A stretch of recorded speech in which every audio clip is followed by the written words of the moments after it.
The WNBA just got hit with something it never saw coming.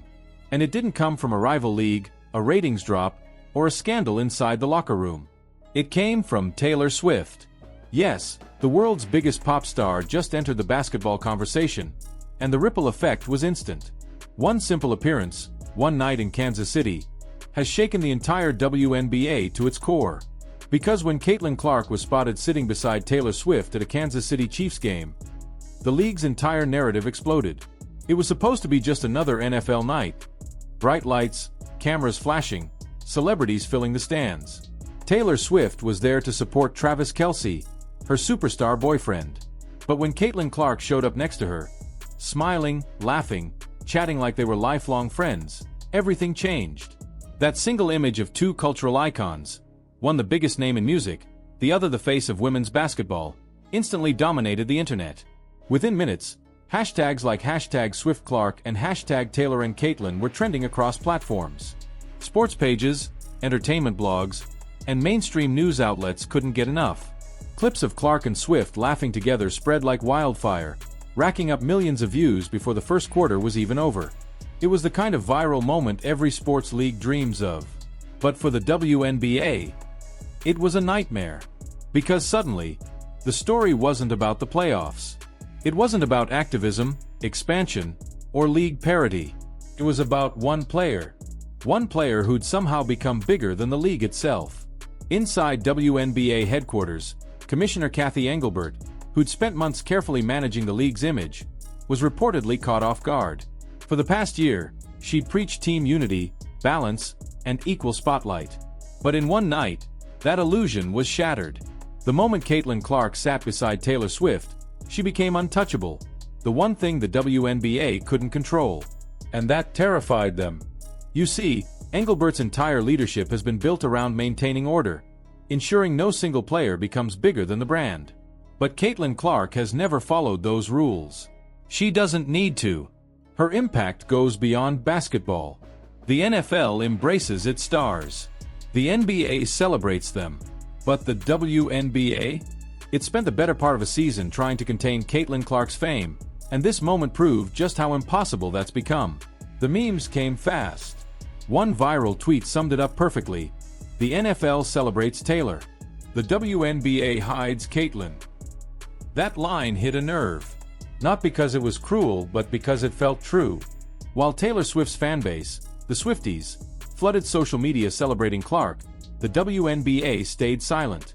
No official posts, no congratulations, not even a casual retweet.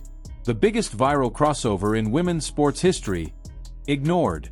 To fans, that silence spoke louder than words. It looked like jealousy. It looked like fear. And it looked like leadership that didn't know what to do when the spotlight wasn't theirs to control. Inside league offices, the panic was real. Emergency meetings were held. PR teams debated whether to issue a statement or wait for the story to fade. Engelbert reportedly chose silence. That silence backfired spectacularly. Because as the WNBA hesitated, Taylor Swift's fanbase mobilized. The Swifties, millions of passionate, digital warriors, started tagging the league in clips of Clark's highlights. One viral post read, "If you won't celebrate your own star, we will." It got over 500,000 likes. That was the turning point. For the first time, people who had never watched a WNBA game were suddenly talking about Caitlin Clark. They weren't analyzing her stats. They were celebrating her presence, her confidence, her aura, her ability to stand next to the biggest superstar on the planet and look like she belonged there. It wasn't just a sports moment. It was a cultural one. And for Cathy Engelbert, it was her worst nightmare. Because in trying so hard to keep control, the league had just lost it. Sponsors noticed immediately. Companies that had worked with the WNBA for years began quietly reaching out to Clark's management team, directly. Nike, Gatorade, even Apple Music reportedly showed interest in featuring her individually. The shift was undeniable. The league wasn't leading the narrative anymore. Caitlin Clark was. When Taylor Swift reposted a clip of Clark hitting one of her signature deep threes with a caption, "Legend," it became one of the most viewed sports posts of the entire year. That single post did more for women's basketball visibility than a decade of marketing campaigns. And that's what hurt the most for the WNBA leadership, realizing that a pop star, with one Instagram story, had done what their entire PR team couldn't. The fallout was brutal. ESPN commentators called it the biggest missed opportunity in sports marketing history. Independent analysts accused Engelbert of being out of touch with modern fandom. The phrase #CathySPanic started trending. Even former players weighed in. One retired WNBA veteran said on her podcast, "You can't script this kind of exposure. Taylor just gave the league free promotion, and instead of embracing it, they're panicking over who's in the picture." That quote went viral. Fans agreed. By the end of the week, the conversation wasn't about Taylor Swift anymore. It was about the WNBA's leadership and their inability to celebrate their own success. While the internet was building a movement around Caitlin Clark, the league's silence made it look like they were fighting against it. And the longer they stayed quiet, the louder the backlash grew. Sponsors began cutting through the noise in their own way.